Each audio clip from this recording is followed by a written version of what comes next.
We're not live. We're live. We're good to go. Good morning, everyone.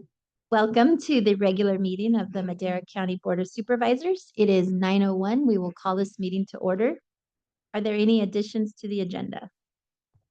There are no additions. Okay. And County Council, would you please read the closed session items into the record, please? Yes, Madam Chair, members of the board, there are several items for closed session. The first on the agenda is under Government Code Section 54957.6, conference with your labor negotiators. Your representatives are Joel Bugay, your Assistant County Administrative Officer, Shanika Dixon, your Director of Human Resources, and Sabrina Mendez, your Human Resources Manager, to discuss all units under all the employee organizations and all classifications that are unrepresented but not elected officials. There is a real property negotiation discussion under Government Code Section 54956.8. The property is on Northeast Street in Madera, California. The agency negotiators are Joel Bugay and Amber Mojica. The negotiating party is Arc Fresno. That's the owner of the property listed on the agenda, and under negotiations are price and terms of payment for the purchase, exchange, or lease of that property. There are two existing litigation cases under Government Code Section 54956.9, subsection D1. These are Madera Superior Court cases. The first is Valley Groundwater Coalition versus the County of Madera, and the other is Cardoza, Dalton, Gill, and other plaintiffs versus the Madera County Groundwater Sustainability Agency. Thank you.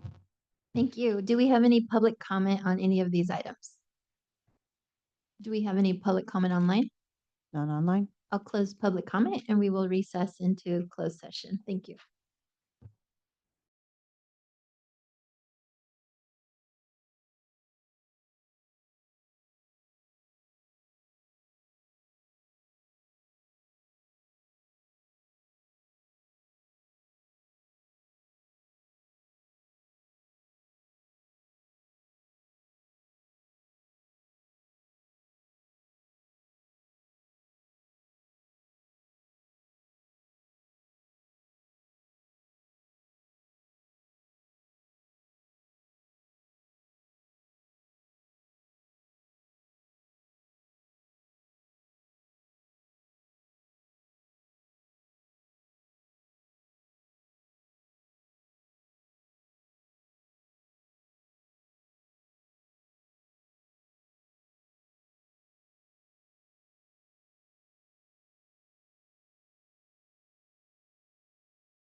Okay. Good morning, everyone. Welcome to the regular meeting of the Madera County Board of Supervisors. County Council, do we have any reportable actions out of closed session? Madam Chair, there are no reportable actions from closed session. However, there are still items to discuss when you'd like to recess for a second closed session. Thank you. Thank you.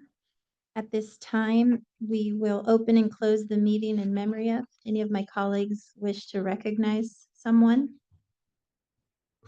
Yes, thank you, Chair. I'd like to open and close the meeting in memory of Bill Martin, otherwise known as Mr. Bill. I got to know Bill as a employee at the Met Cinema back when I was still in high school. After that, he spent about 20 years helping with the Fresno Flats Historical Society, working there as a caretaker. He's survived by his wife, Laura, as well as his 15 kids. Wait, excuse me, 9 kids, 15 grandkids, and 7 great grandkids. Just a wonderful human being, so he will be missed. Thank you. Thank you. Supervisor Rogers. Yes, I wanted to recognize and open and close in memory of Patty Mandrell, who was for a long time, the editor and chief of the Chowchilla News magazine or newspaper in Chowchilla. And I've known Patty my whole life.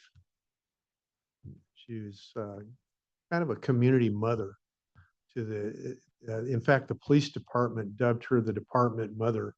She would, Dave probably remembers all this, but she would cook entire meals for the department on a certain day, and I think it was quite regularly. And many of the department officers would find a place in her home just to relax and get away from it all, and an ear to talk to and a shoulder to cry on. And I think it was that way for multiple people in the community. This seemed like he had that kind of rapport with people. So today we remember Patty and her family, and she's in a better place. Thank you, Supervisor. I'd also like to notify the board that at my regional meeting with the supervisors, the 9 counties, it was mentioned that our county lobbyist, Paul Yoder, his mother passed away. And so they recently held a celebration of life for her. But if we can send a condolences card to Paul Yoder and his family, appreciate it. Okay, the next item is the invocation and pledge of allegiance. We will have the invocation by Supervisor Rogers, and if Supervisor McCauley can lead us in the pledge after.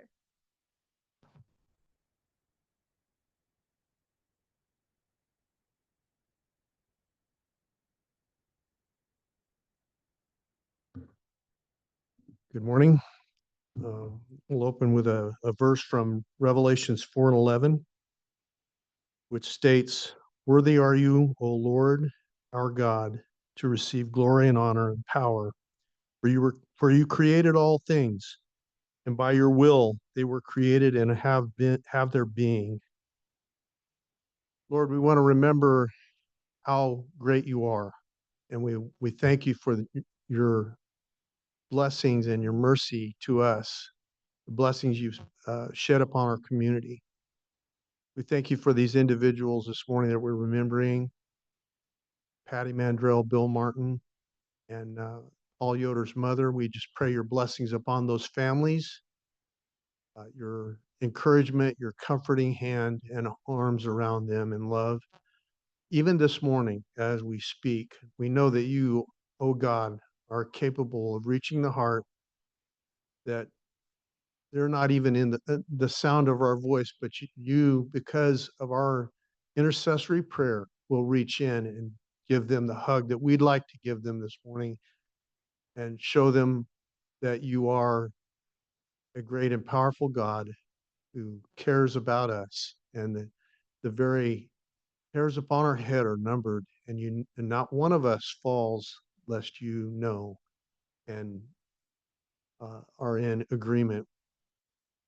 We thank you for our community, for the impact that this board is having, and for the leadership that is being shown by each individual, for the department heads, the workers of the county. We pray your blessings upon them as they serve others and serve you. In Jesus' name we pray this morning. Amen. I pledge allegiance to the flag of the United States of America and to the republic for which it stands, one nation, under God, indivisible, liberty and justice.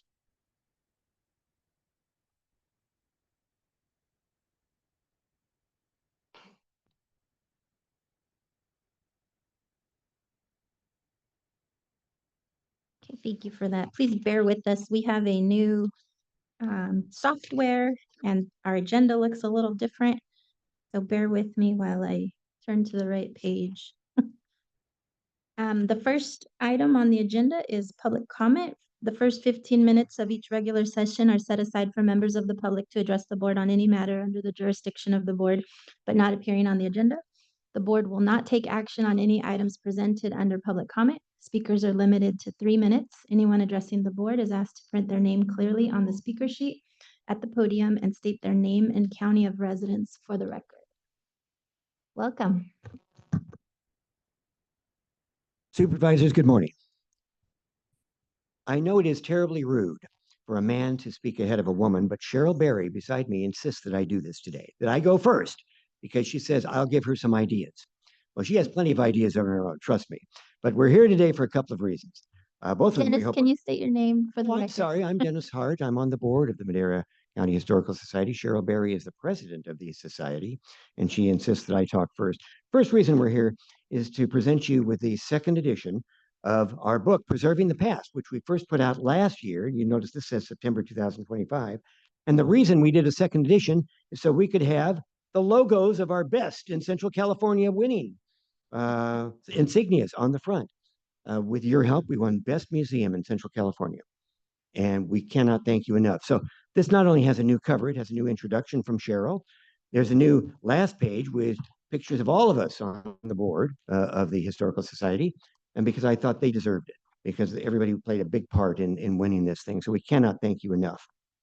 Secondly, inside this magazine is a flyer for our open house right after Old Timers Day here on the 27th. We are celebrating 70 years of the Historical Society on that day. And we're going to be open right after the parade. It says 11 o'clock. We didn't quite know how many people were going to be in the parade. So we said 11 o'clock. We'll be there when the parade is over until 2 o'clock. And we have a very special thing going on up in the courtroom. It's being transformed into a multimedia, need I say, spectacular, representing when you walk into the courtroom on that day, you're going to be transported back to 1955, which is when the Historical Society was founded. We're going to have posters on the wall. We're going to have video being projected. We're going to have a lot of stuff. And when you walk in, you'll find out, among other things, what was the best-selling car in 1955? Who were the most popular network radio people? Who were the most popular television people back then in black and white? Well, here's a hint. One of them's named Lucy. Okay. All going on inside the courtroom, which is being transformed as we speak. It's not ready yet, but it will be on the 27th. We invite all of you to come up. Please see us on the 27th and especially go into the courtroom. So I've talked about the magazine. I've talked about our open house. And now I get to introduce for the first and only time in my life, the queen of the upcoming Old Timers Day Parade. It is my pleasure to introduce Ms. Cheryl Berry. Thank you. My husband King is not real excited about performing for this event, but he will be there. But I thank everybody for that, and the Downtown Association for that, and thank Dennis for all that he's done also. We really look forward to anybody being there at the museum, and anytime we'll finally be able to be back open. As you know, the building is way too hot in the summer to open. I don't know that we'll ever get that resolved, but anyway, we open up that day and hopefully sooner. But just thank you everybody for everything. And then two, we have not had a gala for a couple of years. We will be having a Christmas gala again this year. A new, not a new person, but Desi Divine Prado will be our new chairperson of that event. And she has worked alongside with her grandmother for years at the museum and with her mother. So we're really looking forward to that. It'll be December 7th, Sunday. So look forward to that. And thank you all for all your help and participation with the support of the museum. We appreciate it. Thank you. Thank you. Thank you both. Come on up.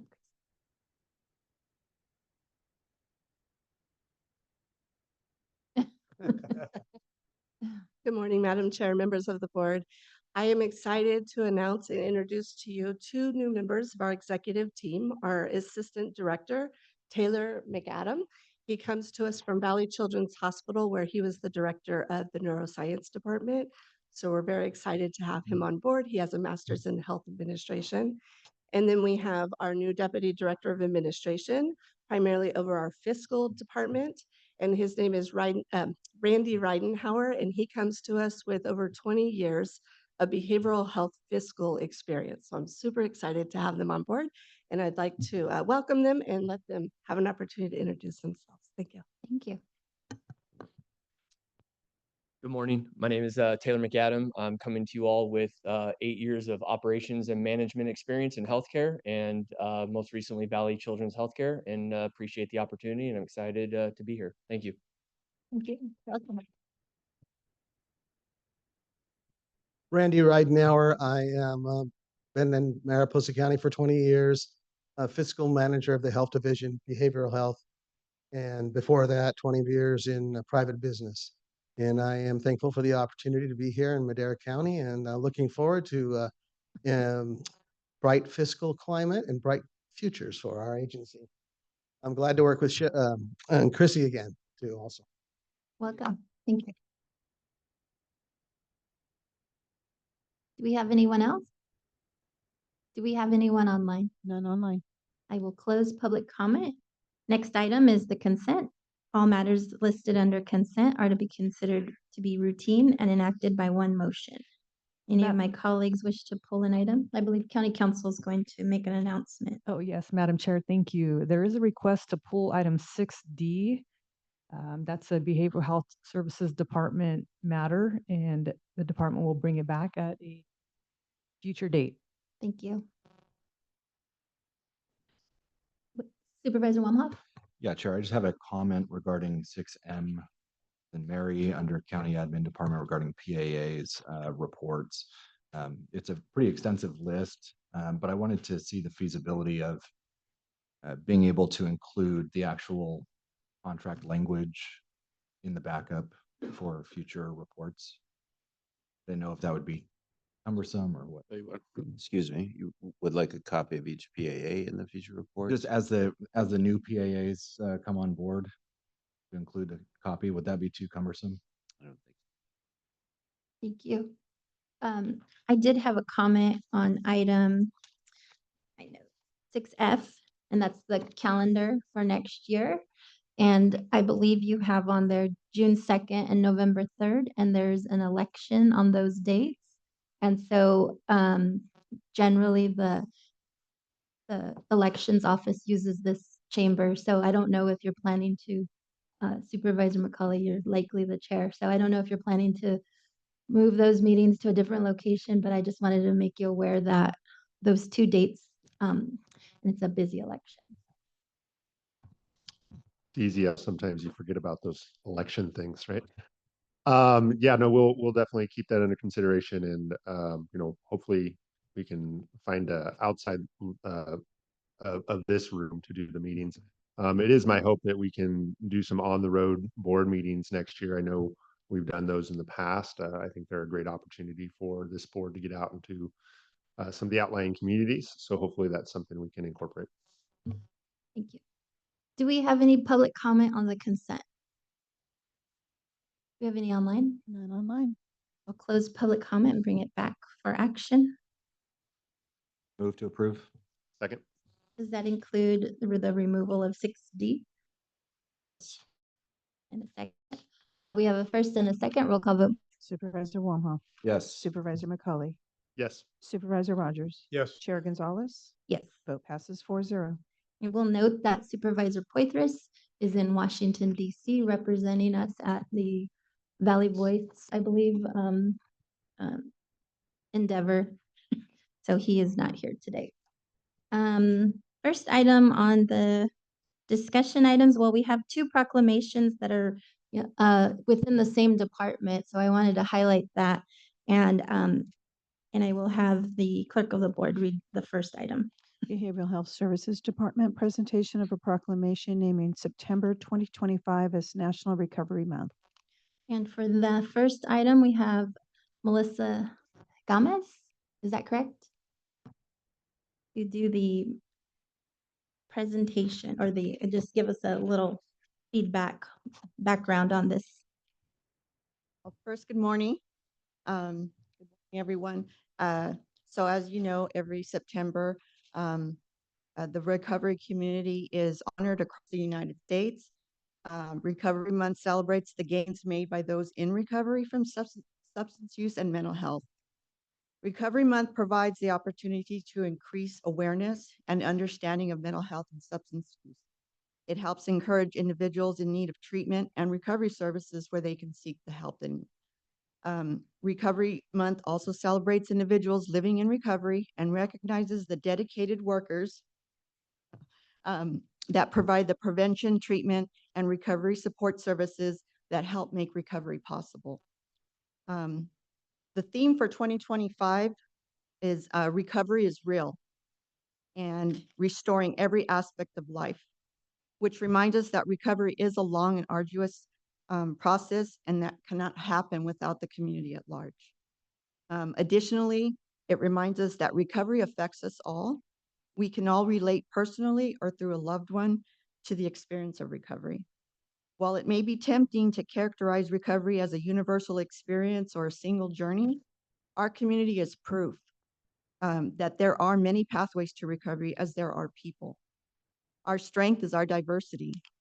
And because of who we are, the recovery community has unique opportunities to learn, challenge, grow, and dream. Social connections, family support, and neighborhood relationships are directly linked to wellness and recovery. Moving forward, Madera County would like to highlight and celebrate this month by continuing to raise the voices of those who diligently have worked toward recovery. Madera County would like to remove barriers, link folks to services and resources, and be a pillar of support to this community. We hope that this third annual recovery rally unites the community to heal, celebrate the joys of recovery, and reduce the stigma around substance use and mental health disorders. Our message is simple. We do recover, Madera. Thank you. You want to introduce the team? I'm a little shaky. Yeah. Yes, so we have vision manager of SUD in our crisis services, Katie Cotter. One of our SUD counselors, awesome supervisor, another one of our excellent counselors. Thank you. And I will leave an invitation out on Saturday and see what recovery looks like in action. Thank you. And just on behalf of the board, I'd like to thank you and your team and the partners that work in this endeavor. It also marks the 35th anniversary of Recovery Month and Madera County's third annual Rally for Recovery, which is generally at the courthouse steps. Yes. And what date is that again? This Saturday. This Saturday. So the public is invited to attend. Do any of my colleagues have any comments? Supervisor McCauley. Yeah, thank you, Chair. Just a couple quick comments. One, I just want to say I'm really excited about the direction you guys are going. I think we're making some headway. I know it's really hard to measure at times, but I am really proud of the work that you guys are doing. Also want to share, because I have shared in the past, really could not be more proud of my brother, who is celebrating 20 months of sobriety. So super excited for that. That's what I'm talking about. Working two jobs. And of course, he did go through Madera County Behavioral Health. So just thank you guys for everything. Appreciate it. Thank you. Thank Do- you. Do we have any public comment on this item before we make the presentation? None online. Okay, my colleagues will join me for a photo.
Item 7B.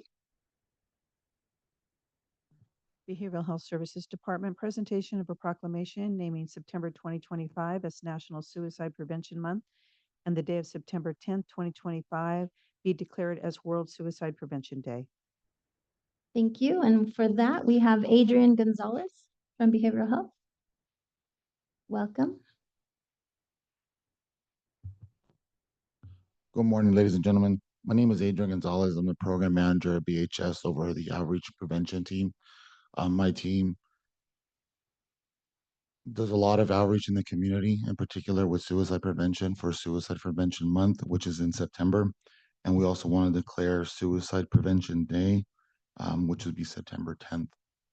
Throughout the nation, we recognize September as National Suicide Prevention Awareness Month.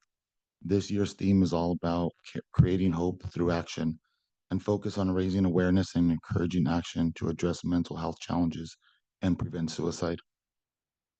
A time to share a message of hope and healing, to destigmatize talking about suicide and accessing treatment, to promote awareness of each of the suicide prevention resources available across the county, and to recognize that everyone has a role to play in preventing suicide.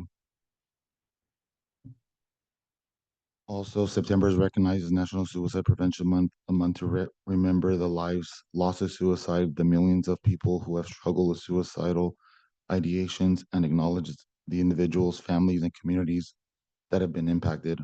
It's also a time to raise awareness about suicide prevention and share messages of hope. As part of our outreach prevention team, our efforts are to target middle school and high school students to promote suicide prevention awareness and to raise awareness for the community. We've been doing this through various tabling events as well as presentations at some of the schools in Madera County. So I just wanted to raise awareness for that. Thank you, Thank you. Adrian. Do any of my colleagues have any comments? Well, I just want to thank you again for the work that you do, the team, and again, our partners that work in this endeavor.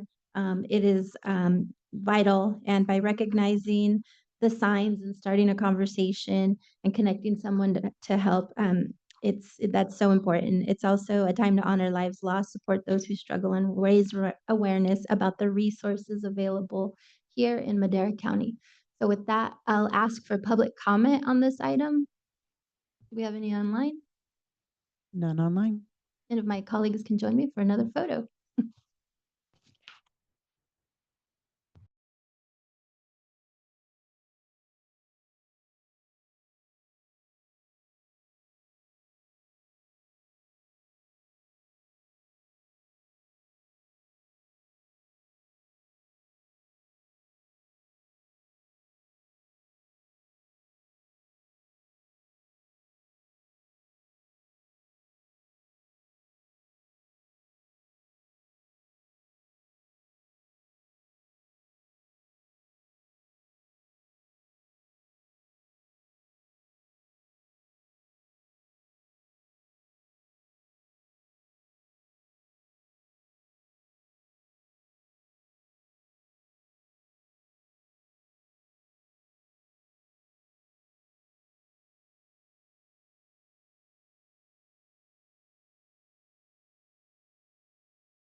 Item 7C.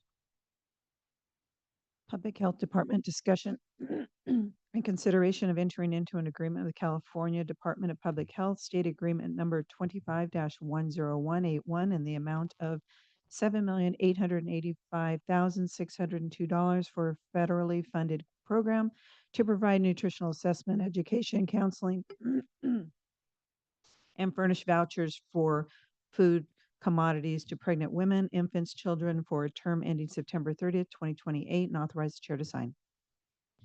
Good morning, Chair, Board of Supervisors. This is Sarah Boss, your Director of Public Health. And this is a routine contract for a program that we've had in the Department of Public Health for a very long time.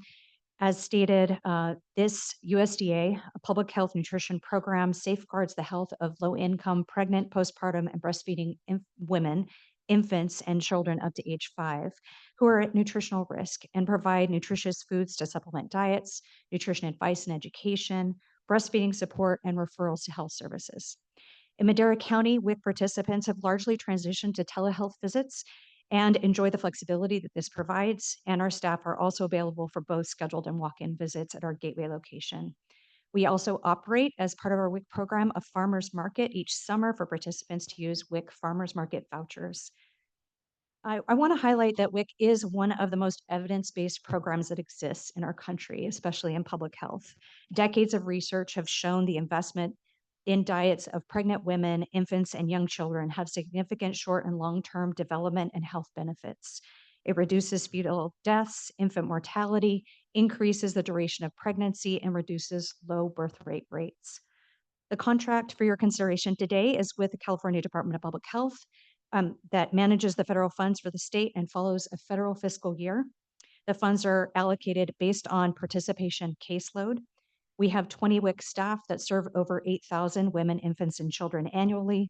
And this 3-year contract funds the program for $2,628,000 per year for 3 years, totaling $7.88 million. There has been no reduction in federal funding for WIC at this time. I'm available for any questions. Thank you, Sarah. Do any of my colleagues have any questions or comments? Do we have any public comment on this item? None online. Close public comment and bring it back for action. Move to approve. Second.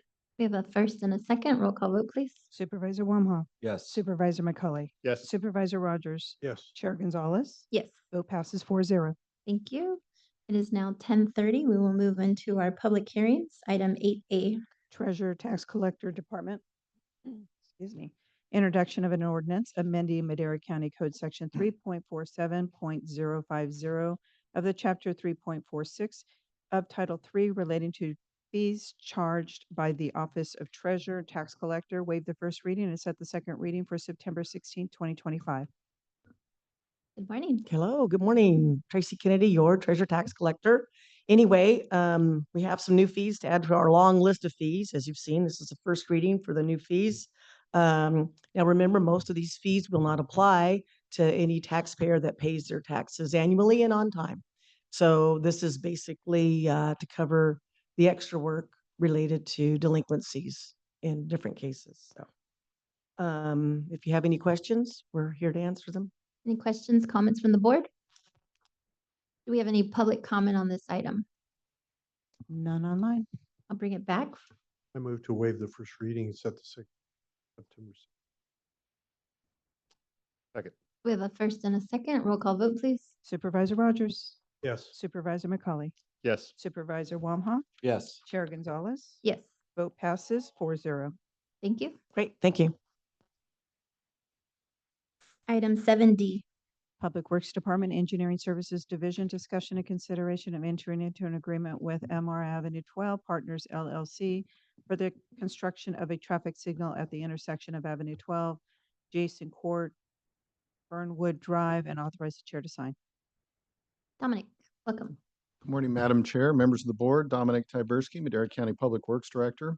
I am before you this morning to request approval of an agreement with Mr. Avenue 12 Partners for the construction of a traffic signal on Avenue 12 at the Jason Court, Fernwood Drive intersection. Legacy Development is currently constructing at the northeast corner of Avenue 12 and Jason Court. Under construction is a Starbucks coffee shop scheduled to open by the end of the month and a single-story Camarena Health building scheduled for completion later this year. As a condition of approval, Legacy is required to realign Jason Court to eliminate the offset intersection with Fernwood Drive and construct a permanent traffic signal. Purpose of this agreement is twofold. One, to lay out the terms and conditions upon which Legacy can request reimbursement for the signal construction minus their fair share cost. Two, to stipulate terms and conditions by which Starbucks will be granted a certificate of occupancy prior to completion of the permanent improvements. Due to procurement challenges in obtaining the permanent signal equipment, Legacy has asked to employ a temporary signal in the interim, as they are under a contractual obligation to complete and open Starbucks by the end of this month. Public Works and the Building Department have crafted this agreement to allow Starbucks certificate of occupancy based on the temporary signal in place and functioning, along with ADA compliance, parking, and circulation elements complete to serve Starbucks. Occupancy for the Camarena Health Building will not be granted until all on-site and off-site improvements have been completed to the satisfaction of Public Works and the county building official. This time, I'd be happy to try to answer any questions you may have. Questions, comments from the board? Supervisor McCauley. Yeah, a couple questions. I guess, so for the temporary lighting, that additional cost is gonna be covered by, I would assume, Starbucks or It would be Legacy. Legacy? So, and how they pass that on, I'm not certain, but it would not be the county. So, but they're gonna pass the cost of a temporary light onto future development, or just the cost of the permanent light? That's where I was a little confused. So the cost, so the temporary signal is something that they came to us and asked if they could. Initially, they were required to complete the permanent signal before anything could open. So in an attempt to work with the development, we said, sure, you can employ a temporary signal at your own cost. So how they absorb that cost, whether that comes out of their profit margin, that's what I would assume. But it's certainly not going to be passed on to anybody else, including the county. The permanent signal must be complete, functioning, in place before the remainder of the build or the secondary building can open. Okay. And then I guess my follow-up question is in regards to the temporary light. I can only assume that's not going to function quite as well as a permanent light would. And so I just want to ensure the county's not opening ourselves up into any unnecessary liability by being flexible with the developer on this. Sure. So if there's like an issue with the temporary light and there's an accident, Correct. like, is the county going to be held responsible, or is that going to be on the developer? That's a great question. I think that's probably more of a council question. I can tell you this, we are reviewing the submittal to make sure not only the placement is correct, but that the functionality of the signal is the way it should function based on the permanent setup. That particular intersection, most of the traffic is going to be on Avenue 12, so it's going to be pretty much green most of the time. There is, the traffic on Fernwood and or Jason Court is going to be minimal. So I don't anticipate a lot of conflicts, but it's certainly, it's not a permanent signal, but it will function equally I'm sorry, yes, it will function equally to the permanent. That's our goal. That's Sure, but it's going to be like hardwired in. And I'm just coming from a place of experience around temporary lights up in my district. Sure. Where, they're solar lights and they go off and they don't function properly and we have issues. And so I get concerned, and I'm assuming this is not that. It's a little bit more comprehensive. It's hardwired in, so we're not having to rely on solar or anything like that. But again, I just want to be sure that the county's not opening themselves up into any unnecessary liability if there was an issue there. So like the light's being certified, it's being inspected, these types of things. That's where my that is correct. Certainly, it's not as good as the permanent. That's really what we would want to see. But again, the developer had difficulty with the procurement. We're trying to work with them to try to move this forward. We employ temporary signals throughout the county. They do function well and they do serve their purpose. Probably the biggest complaint is when they do default, they go into red flashing, which we just had on Avenue 12, the other day or yesterday. But in terms of safety, they tend to function as well as a permanent signal. Okay, thank you. Thank you. Supervisor Wamhoff. Yeah, and just piggybacking off that, because the Avenue 12 and Riverstone Boulevard Southwest temporary light, it has I'll call it a malfunction for a lack of a better term, because it has a dedicated southbound turn from westbound Avenue 12 that will be green, but the westbound light will stay red when there's absolutely no reason. I know I've talked to some people about that and said that's just part of the relay, and we tried talking to them to try to get it fixed, but due to the temporary light, just can't do it. So I do think you bring up a good point. Obviously, they're not very good, nor not as good as a permanent. We all know that. But what is the time frame for the permanent signal? And I know they said, at least in the backup, they wanted to open the camera into health by March of next year, and we would have a requirement for the permanent signal to be in place by then. Are they anticipating that date for the permanent signal? Or are they giving you any indication that it's going to be sooner than that? So the equipment is about 3 months out, so I would anticipate that signal to be constructed well ahead of, the opening of the building. Again, they cannot obtain their certificate of occupancy until that signal's in. So that's not something they could put off till the end. They need to start working on that much sooner. So I would anticipate as soon as they get that equipment in, they're going to start, putting poles in the ground and constructing the permanent facility. It also will help get the temporary off their books because, as you know, you have to rent those and they're not cheap. Right.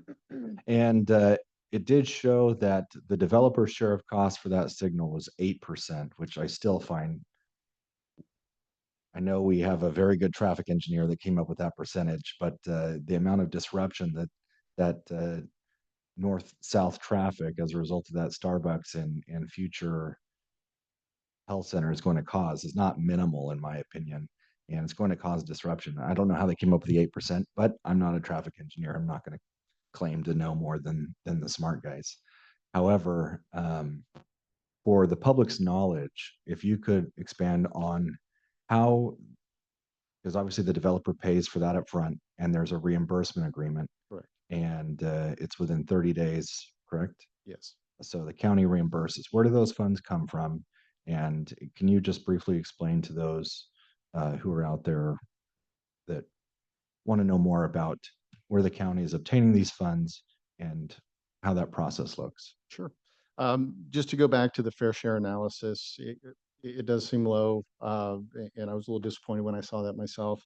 The traffic engineer utilized the Caltrans model, so it's a tried and true, model that that does the analysis, and most of the traffic is already existing on 12. So when they take into account the additional trips, that's where you come up with the 8%, which I still feel is low. In terms of the funding, that will be part of the road impact fees, but that's where we will get the funds to reimburse the developer. My estimation is a signal is going to cost probably close to $1 million.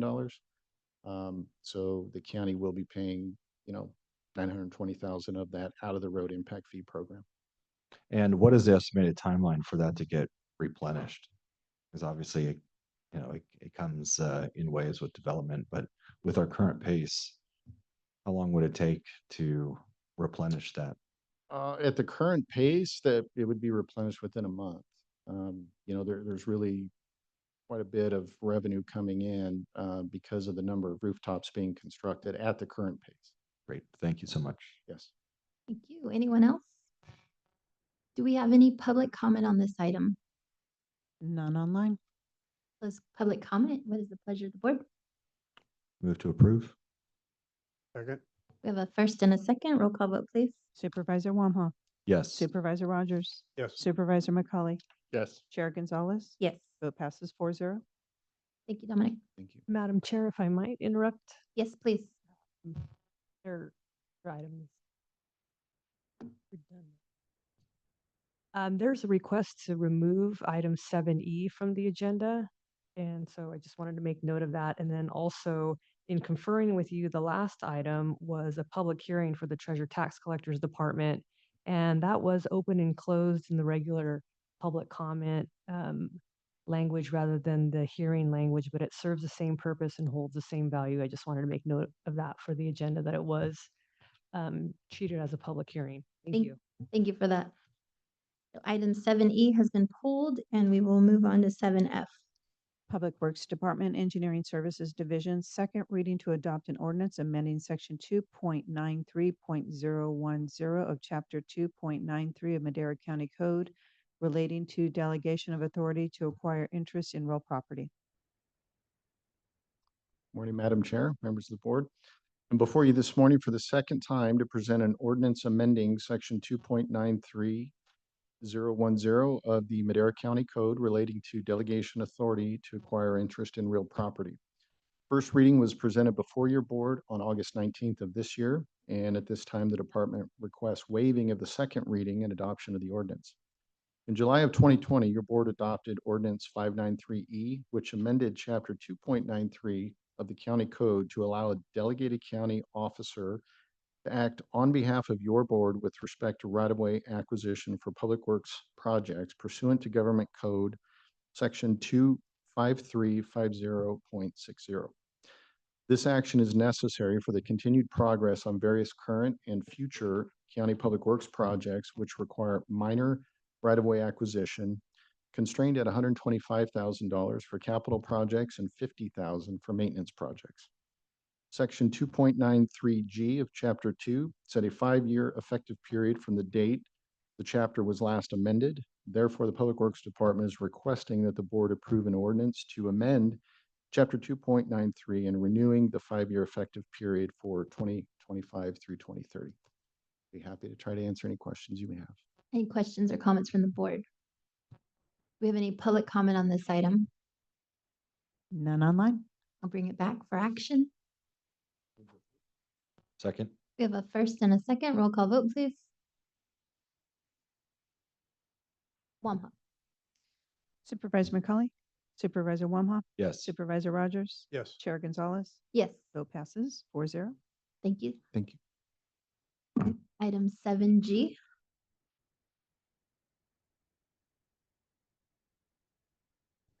Sheriff's Corners Office, School District Resource Deputy Program. Discussion and consideration of entering into an agreement with Chawanakee Unified School District in the amount of $174,491.19 annually for the School Resource Deputy Program for schools within the Chawanakee Unified School District for fiscal year 2025 through 2028, and authorize the chair to sign. Discussion and consideration of entering into an agreement with Golden Valley Unified School District in the amount of $174,491.19 annually for the School Resource Deputy Program for schools within the Golden Valley Unified School District for fiscal year 2025 through 2028, and authorize the sheriff to sign. Discussion and consideration of entering into an agreement with Yosemite Unified School District in the amount of $174,491.19 annually for the School Resource Deputies Program for schools within Yosemite Unified School District for fiscal year 2025 through 2028, and authorize the the sheriff to sign. Thank you. And with that, we have our Assistant Sheriff, Jason Clark. Morning, Welcome. board. Very happy to be here. So the Sheriff's Office has in partnership been working with Behavioral Health Services as well as Chawanakee, Golden Valley, and Yosemite Unified to create this or develop a memorandum of understanding, MOU, for our School Resource Deputy Program. As you know, the School Resource Deputy is a very important role in the position. It not only can help with prevention education as well as behavioral health referrals for students that may be identified in need of those services. Also can help with crisis prevention, de-escalation. It also creates a campus presence and helps build relationships not only with the students, but with parents and staff in the community. So with that, we ask that the board consider entering into the agreement with Chawanakee, individual agreements with Chawanakee, Yosemite, Golden Valley School District for fiscal year 2025 through 2028, and allow the sheriff, authorize the sheriff. Thank you. Do we have any questions or comments from the board? We have a comment from Supervisor Wamha. Just wanted to thank everybody involved with this. This is a true collaboration. I think this is evidence, that when we all work together and put our thinking caps on, that we can accomplish these things in creative ways. And so I want to thank our admin, Chrissy Doss, and the Sheriff's Department for collaborating and working to get this done and codifying this into these agreements, because every deputy out there matters, and we need more. And so we're just thankful that we're able to get this across the finish line and actually codify these in agreements. So thank you. Thank you. Anyone else? Yeah, just piggyback real quick on that. Thanks for the comments there, Supervisor. I think we talk a lot about working upstream to try to, work with young adults and our youth and trying to keep them out of the system. And I think this is just one small way we do that. And so just really happy that you guys were able to work together and figure this out. I know it was a big shock to a lot of the school districts last year when we kind of had to adjust a little bit, so that we're able to rebound now and continue to offer these services. I think it's just a great thing. So thank you. Thank you. Do we have any public comment on this item? None online. I'll close public comment and bring it back to the board. Move to approve. Second. First and a second, roll call vote, please. Supervisor Wamhaugh, Yes. Supervisor McCauley, Yes. Supervisor Rogers. Yes. Chair Gonzalez. Yes, Vote passes 4-0. thank you. Move on to item 10, pending legislation. Board of Supervisors Department discussion and consideration of approval of a letter of support for the California Sustainable Wildfire Fund Coalition. And with that, I believe Supervisor McCauley, bringing that forward. Yeah, we had a request, I believe, to join this coalition, which is essentially ensures that the fund is funded by everybody equitably. And so I think there's been some concerns that certain utility companies, not named PG&E, aren't contributing to the fund. And of course, being in a PG&E coverage area, if we're contributing, we'd like to see everybody contribute. So the letter before you does specifically state that we would like to see each utility company providing equal or equitable shares of contributions. Thank you. Do we have any public comment on this item? None online. Bring it back for action. Move to approve. Second.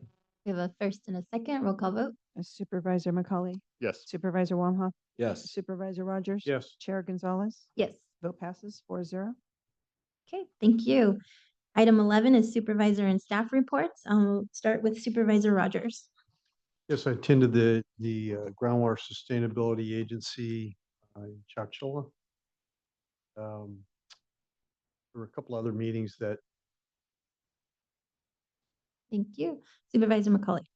Thank you, Chair. Yeah, last Thursday, I was very happy to go down to the University of Redlands, represent Madera County as well as the California State Association of Counties on the Governor's Task Force on Wildfire. Extremely informative presentation from a number of panelists. Great opportunity to network with a lot of our state and federal partners, and just really excited about some of the progress that's being made around wildfire risk reduction. So I think we're moving in a great direction. Thank you. Thank you. I'll mention that I attended the first 5 commission meeting. There are a few vacancies within districts 1 and 2. And so just if you know of anyone that would be interested in participating in our 8 a.m. meetings, please send them our way. Also, yesterday I participated in the first, what's coined as the TAB, which is the Technical Advisory Board. And so this is group of folks from the county that will oversee some of the requests that are coming in from the departments regarding their technology needs and projects.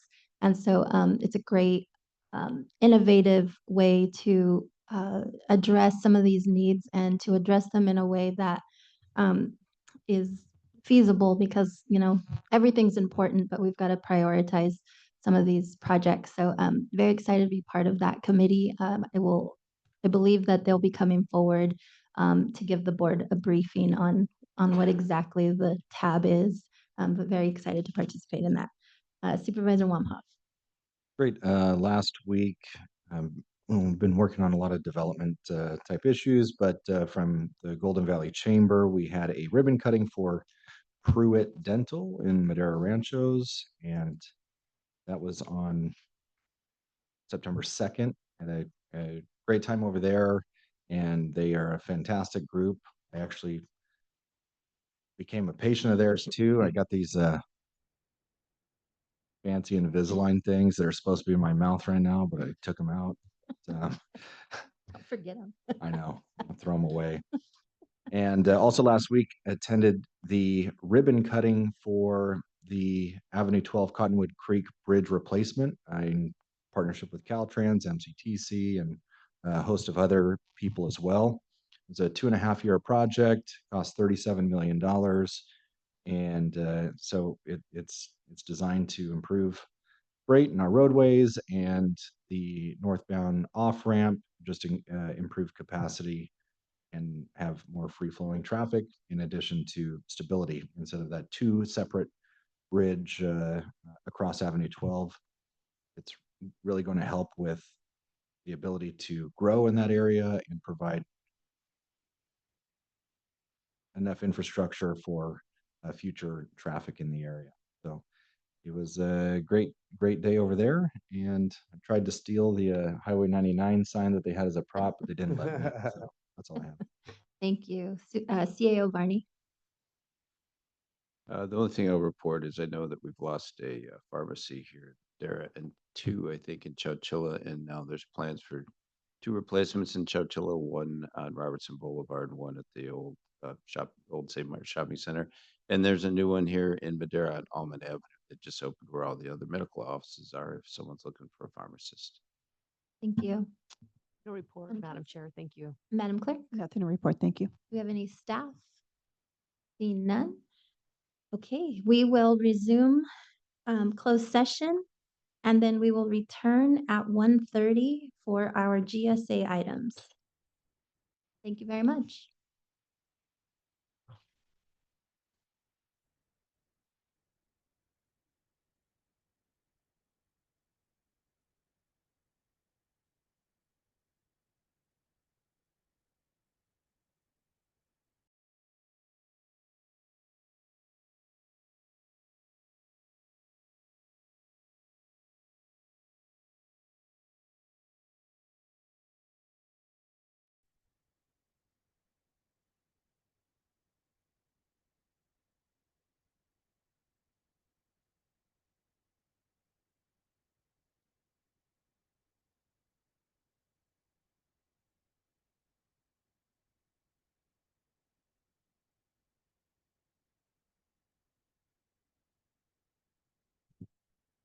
Ready. Okay, welcome back, everyone. County Council, do we have any reportable actions out of closed session? Madam Chair, there are no reportable actions from your second closed session. Thank you. Thank you. And we will move on to item 9. Let's do a roll call vote since we're not all here. I mean, roll for attendance, I'm sorry. Here. Supervisor Wamhop, Supervisor McCauley, Aye. Chair Gonzalez, Here, Supervisor Poitras, and Supervisor Roger are absent. thank you. Item 9A.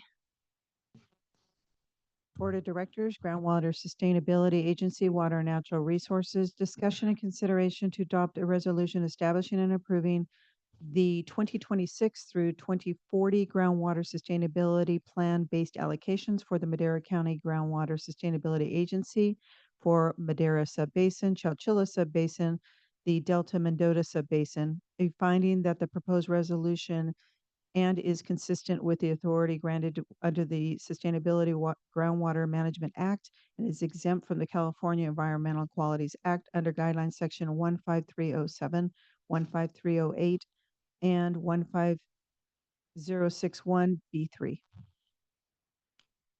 Stephanie. Good afternoon, Madam Chair, members of the Board of Directors. I'm ready to share my screen.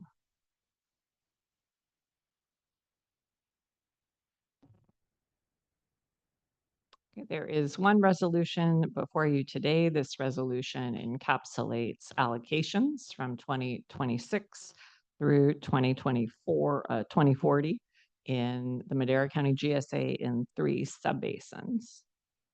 The structure for the allocation is already incorporated in existing and board-adopted groundwater sustainability plans. I'll read you the language from the joint GSP plan amendment in Madera. Madera County plans to gradually phase in demand management between now and 2040. Starting in 2020 and continuing through 2025, average annual groundwater pumping will be reduced 2% of the total demand reduction amount per year for a cumulative reduction of 10% by 2025. Groundwater pumping will be reduced by 6% per year starting 2026 and continuing through 2040. And there is consistent language in the Chowchilla GSP and in the Delta Mendota Subbasin GSP as well about that particular ramp down schedule.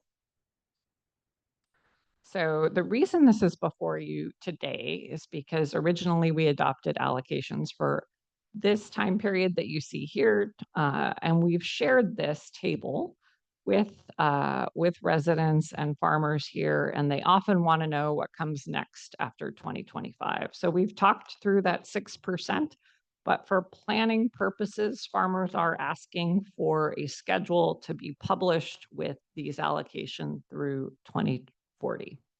Just to point out kind of the highlights here, in the Madera Subbasin County GSA, the allocation is now 27 inches. It's 25 inches in Chowchilla and just around 19 in the Delta Mendota Subbasin. We do have some proposed modifications, which I'll walk you through here. I think everyone in the room has a copy of the presentation because the tables are very detailed.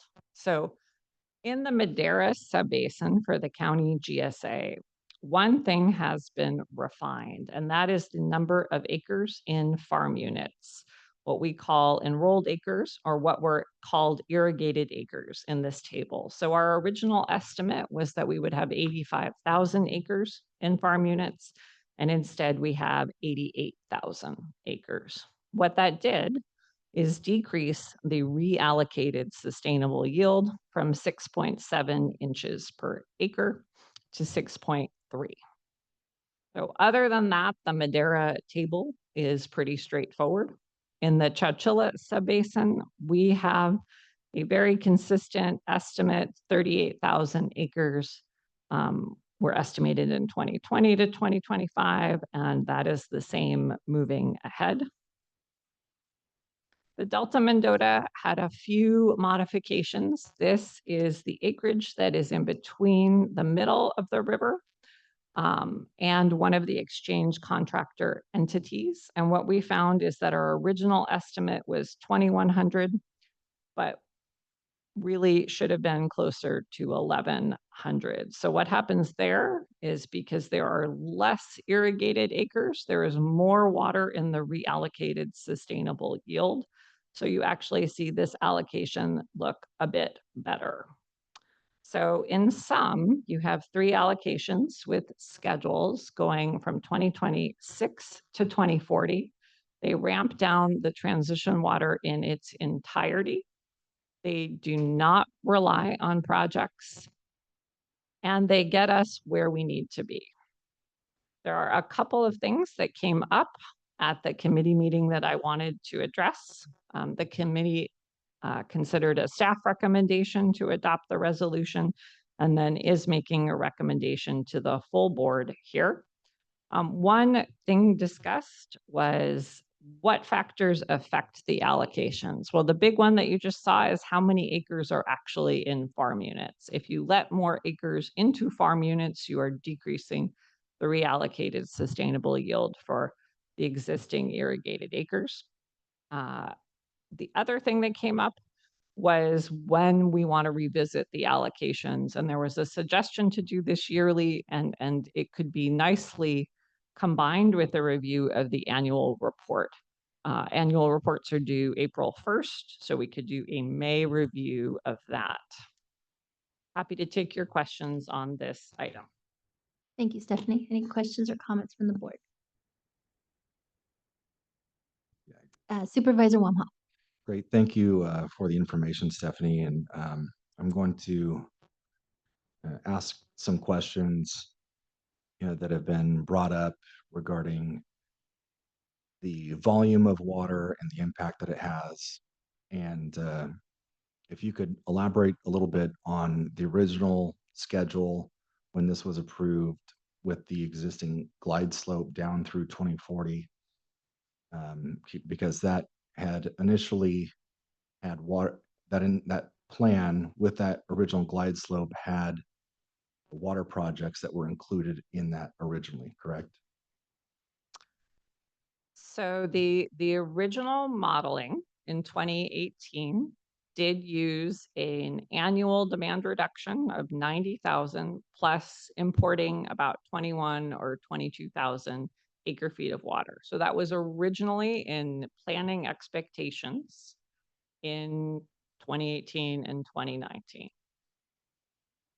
There was not a starting place for the allocation, however. And that's what we determined through a series of public meetings and looked at options A, B, and C. Currently, you do not need to have projects in order to get to sustainability with this allocation. And if individual growers are doing projects, if the GSA does projects, that all brings in extra water.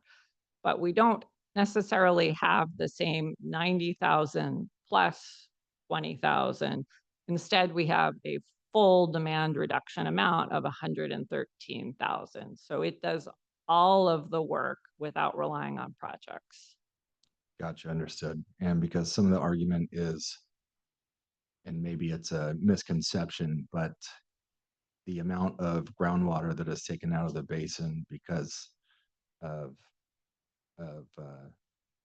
from now through 2040 would have been more since we don't have a cap between now and then. Can you explain that a little bit?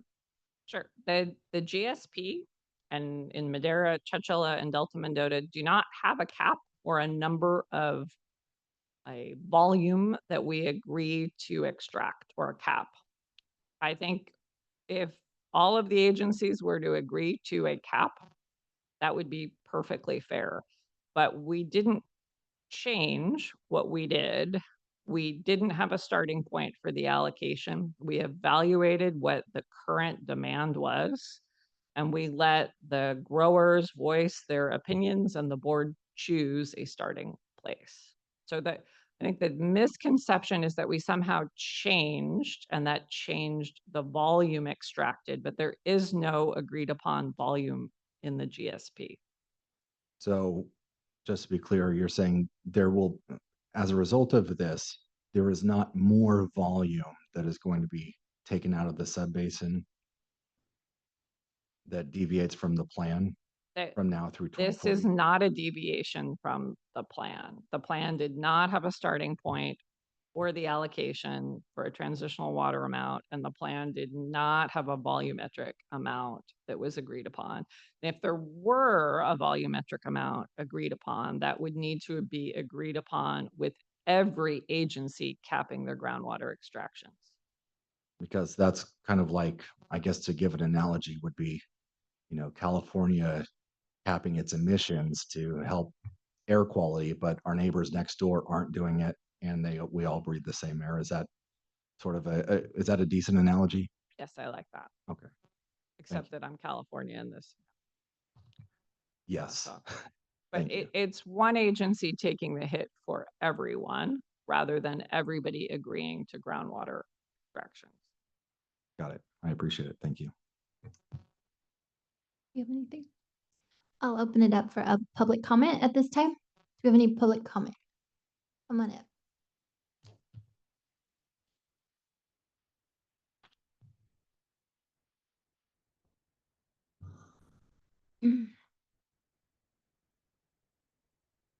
Thank you. I'm Joe Hopkins. I'm with the Delta Mendota Subbasin, the committee chair for that subbasin. Just wanted to come here and give our support for this action you guys are considering today. And also commend Stephanie and her team for all the tough work in developing this policy. The Delta Mendota Subbasin, many of the GSAs are having to develop similar policies, and it's going to help us comply with our GSP and the commitments we're making in our GSP. It'll also help the Delta Mendota in interbasin coordination discussions with the Madera and Chowchilla subbasins. So I want to offer our support, and thank you. Thank you. Hi, welcome. Good afternoon. Thank you for having me. I'm Sarah Wolf with Triangle T Water District in GSA. We are one of the member GSAs of the Chowchilla Subbasin. And we are also here to encourage you to pass this allocation and let you know that we fully supported the allocation ramp down on behalf of Madera. GSA is critically important to sustainability in the rest of all the subbasins you're partnering with. So we encourage you to adopt it and are grateful that you're taking this action. Thank you. Anyone else? None online. We have none online. I'll bring it back to the board. Move to approve. I'll second. We have a first and a second. Roll call vote, please. Supervisor McCulley. Yes. Supervisor Wamhaugh, Yes. Chair Gonzalez. Yes. Vote passes 3-0. Thank you very much. And with that, that concludes our meeting. We will be adjourned. Thank you.